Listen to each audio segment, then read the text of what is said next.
रमेश शिंदे, राहायला घाटकोपर मुंबईला. या बिझनेस मध्ये येण्याच्या आधी by profession me software engineer 10 वर्ष रिलायन्स मध्ये काम केलेलं. आणि कोरोना काळामध्ये आजारी पडल्याच्या नंतर तुम्हाला सर्वांना माहिती आहे जॉब नव्हताच. जॉब मला क्विट करावा लागला. माझ्या जागी दुसऱ्या व्यक्तीला घेतलं गेलं. तर माझी परिस्थिती अशी होती की मी मरणाच्या दारापाशी टेकलेलो होतो. म्हणजे मला बॅक पेनचा त्रास झाला, ऑस्टिओपोरोसिस, त्याच्यानंतर माझी मेमरी लॉस झाली, ब्रेन वरती प्रॉब्लेम झाला. कारण सॉफ्टवेअर इंजिनियर असल्यामुळे कसं होतं, पूर्ण मला सॉफ्टवेअर घरून बनवायला लागायचं, पूर्ण कोडिंग वगैरे मला घरून करायला लागायचं पूर्ण. तर ब्रेनवर जास्त लोड आला गेला. ब्रेन लोड आल्यामुळे माझं बोलायला येत नव्हतं, मला आवाज येत नव्हता, माझी मेमरी लॉस झाली. त्याच्यामध्ये नंतर काय झालं, मला असंच एक प्रोडक्ट भेटले. 95 घेतलं मी, नमस्कार घेतला, लिव्हागेट घेतलं, मालिश करायला चप्पी ऑइल घेतलं, नोबेदा जेल घेतलं. असं जवळपास 10,000चं प्रोडक्ट मी घेतलं.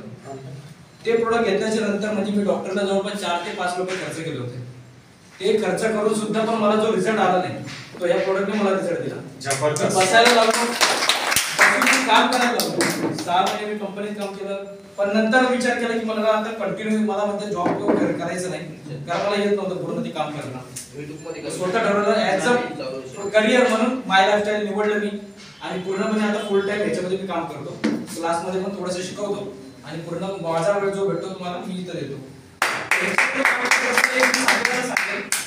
माय लाईफस्टाईल ही अशी कंपनी मला भेटली की जिचे सर्व प्रोडक्ट आजपर्यंत मी खूप सारे प्रोडक्ट पाहिले. मला पण ऍसिडिटीचा त्रास आहे, मला ब्रेनचा लॉस होता, मायग्रेशनचा इश्यू होता, ब्लड सर्क्युलेशन इश्यू होता.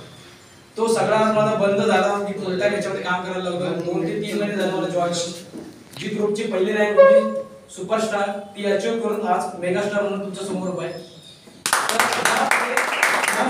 पर्यंत माझं टार्गेट आहे की मी टीसी म्हणून तुमच्या समोर परत इथे येईल. मी हे करून दाखवणार, कारण माझं विजन क्लिअर आहे. मला माझ्या मुलीसाठी, माझ्या फॅमिलीसाठी काय करायचं आहे, जे मी जॉब मध्ये नाही करू शकत ते मला माय लाईफ त्यांनी दिलंय. एक अपॉर्च्युनिटी दिली, ती मी पकडली आणि त्यामध्ये मी पुढे करिअर करणार. जय हिंद, जय भारत.